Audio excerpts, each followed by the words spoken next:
I think the first challenge that was always perceived by everyone as mission impossible. No way you will finish before World Cup.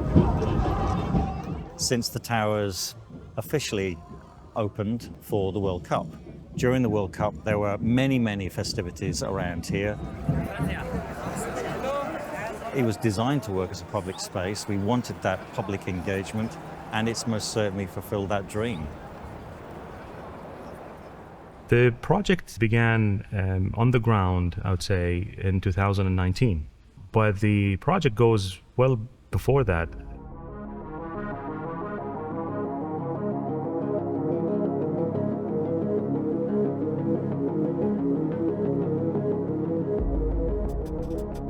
We started in the early noughties with a vision for a concept of an iconic architectural creation to signal the birth of a new city.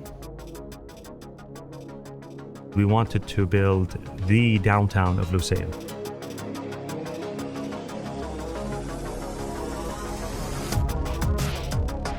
The boulevard buildings are something in the region of 5 or 6 stories. Immediately behind me are the 70-story, and behind them are some that are slightly lower. So it was a way of building up to a very strong focal point. We wanted to provide a public space. So the buildings that you see, the low-level buildings, are designed with very narrow streets so that the streets are self-shaded. It has to be a place that can function without the need for air conditioning.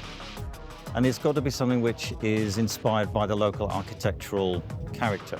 So the courtyards, which are at the center of all of these podium buildings, are inspired by the classic Qatari residential model.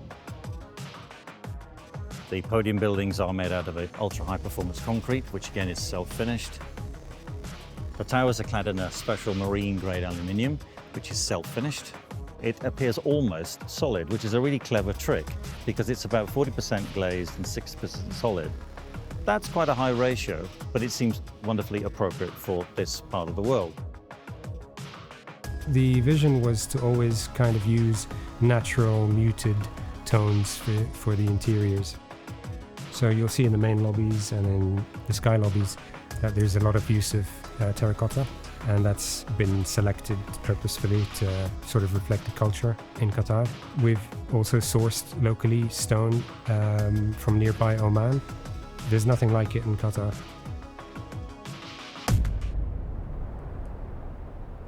It's perhaps my greatest passion as an architect, to see things being built and to get immersed in that level of detail.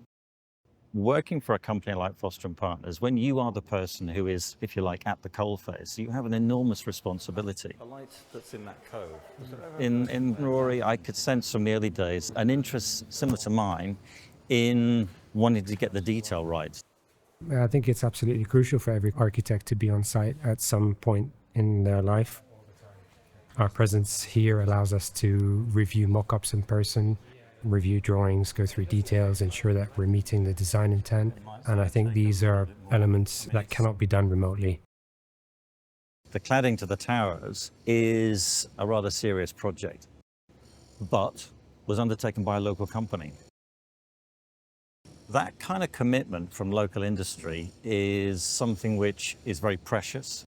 It meant that we could be spending time here on site with design meetings, but also meeting contractors. It was actually very helpful. Usually you don't have the architects, in the site with you at the whole time. Usually they come in and out. But in our case, we had them, with us 24/7, which was very helpful because when we go do inspections or when we have issues on the site, we actually go physically on the site to see with our own 2 eyes to get a feel of it, to look at it.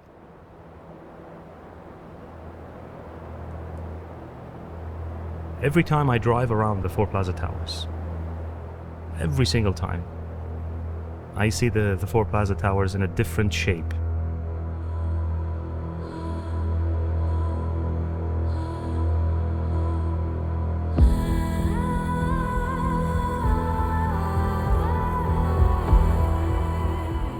I think it has undoubtedly created the destination that we wish to. It was basically an idea on a piece of paper, but now you actually see it in front of you, so it's kind of amazing. The iconic nature, okay, has become a famous landmark. It is the crown jewel of the city,